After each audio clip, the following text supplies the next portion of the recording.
நம்ம ஏலியன்ஸ் வாழ்ற K2-18b கிரகத்தை பத்தி பேசும்போது அதை கண்டுபிடிச்சவர் தான் முழுக்க முழுக்க வைரத்தால ஆன கிரகத்தையும் கண்டுபிடிச்சாருன்னு பேசினோம்ல. அதை பார்த்த உடனே நிறைய பேருக்கு அந்த வைரத்தால் ஆன கிரகத்தை பத்தின இன்னும் நிறைய தகவல்களை தெரிஞ்சுக்கணும்னு ஆசை வந்திருக்கு. அதனால அவங்களுக்காக தான் இந்த தொகுப்பு. முழுக்க முழுக்க வைரத்தாலேயே ஆன அந்த கிரகத்தோட பேரு 55 Cancri-E.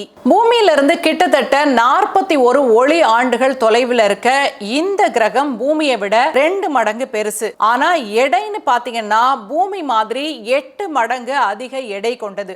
காரணம் அது முழுக்க முழுக்க வைரத்தால ஆனது. மேலும் என்னென்னலாம் அங்க இருக்கு அதையும் நம்ம பார்த்துடலாம். 55 Cancri-E சூப்பர் எர்த் அப்படின்னு சொல்றாங்க.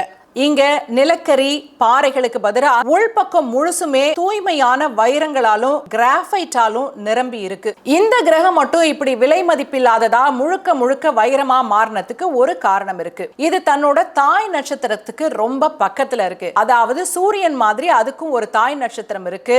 நம்ம பூமி சூரியனை சுத்தி வர 365 வருடம் எடுத்துக்கிட்டா இந்த கிரகம் வெறும் 18 மணி நேரத்துல தன்னுடைய தாய் நட்சத்திரத்தை சுத்தி வந்துருது. அதனால ரொம்ப பக்கத்துல இருக்கிறது இந்த கிரகத்துல 2400 டிகிரி செல்சியஸ் வெப்பம் இருக்கு. அது மட்டும் இல்ல, கடுமையான அழுத்தமும் அங்க இருக்கு. அந்த அழுத்தம் தான் கார்பனை முழுக்க முழுக்க வைரமா மாத்தி வச்சிருக்கு. இந்த கிரகத்தோட மதிப்பு பாத்தீங்கன்னா 26 நோனிலியன் டாலர்கள்.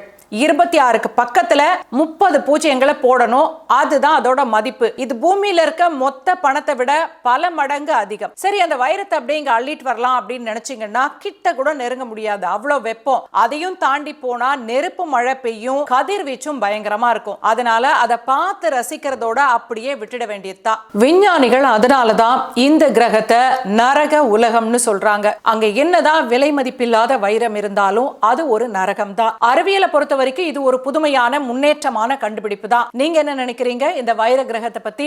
உங்களுடைய கருத்துக்களை கமெண்ட்ல பதிவு பண்ணுங்க.